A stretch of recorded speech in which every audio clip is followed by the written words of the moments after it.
That's a common misconception. Battles are won within, over enemies of fear, enemies of doubt. In that place where promises are kept. Promises to oneself. Promises to one's community. Promises to one's country. In the heart of every Marine, you'll find a promise. A promise forever kept. A promise of battles won. Hello YouTube gamers and welcome to E1 Gaming. This is Ethan Knight and this is our first video to be uploaded by us that will act as an intro to our new channel, but will also introduce the planned series from a game title known as War Thunder, and this series will be focused on strategy and called War Thunder Strat Guide, and this is episode 1 of that series. Just to go into a little bit further detail of what this channel is going to cover, throughout my experiences playing several games, I found growing up that I was most captured by those games which offered the most strategy to them, and I think one of the reasons is that I love to kind of challenge my brain a little bit, and I'm sure that there's a lot of other gamers that kind of fit into the same box, so to speak, that honestly guys, I mean, I've played several games that just do not do anything for me. They don't challenge me enough, and therefore I might play them for a little while and be extremely excited at first and quickly lose interest in them. Well, we're trying to have a free platform here for gamers who have a lot of questions that go unanswered.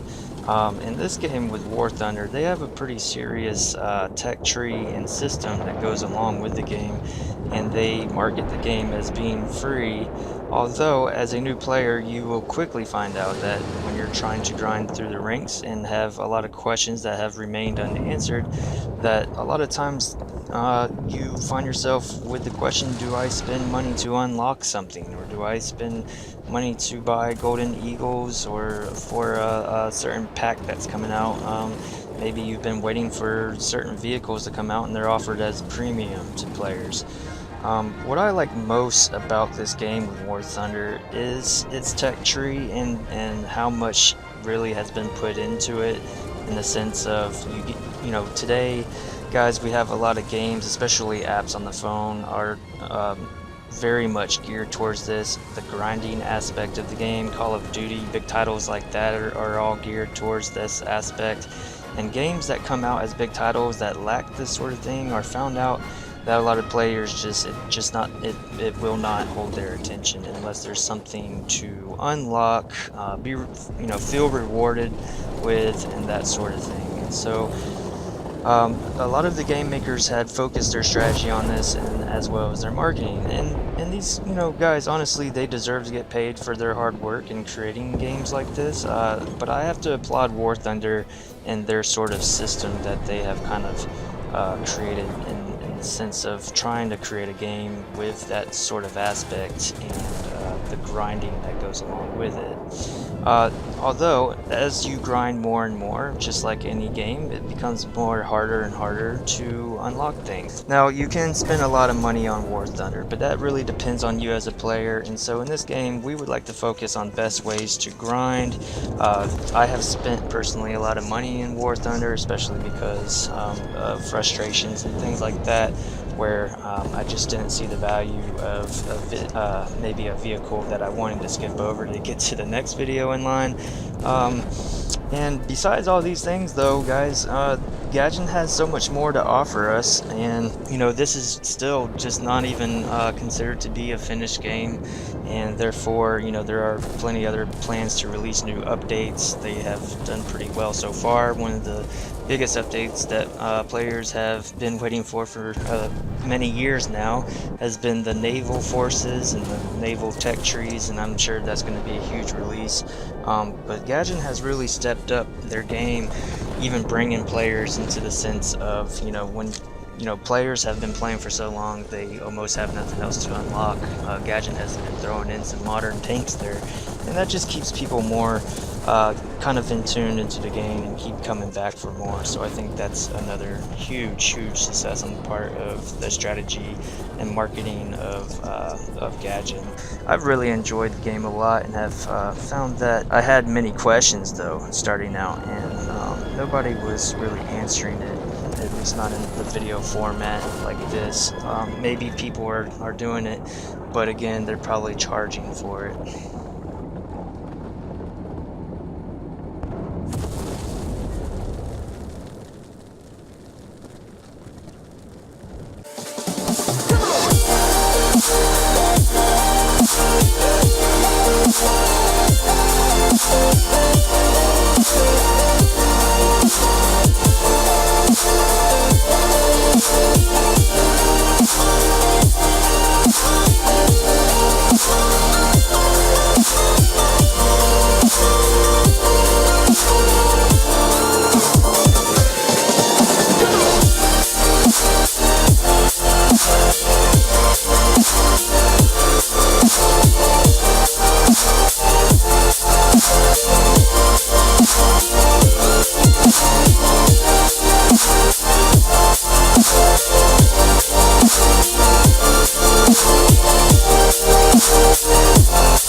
Now it's just like, man, you got to have that time where you just like disconnect from the scene, just the race, like, and it's a race that I've created in my head, you know, but you have to step away from it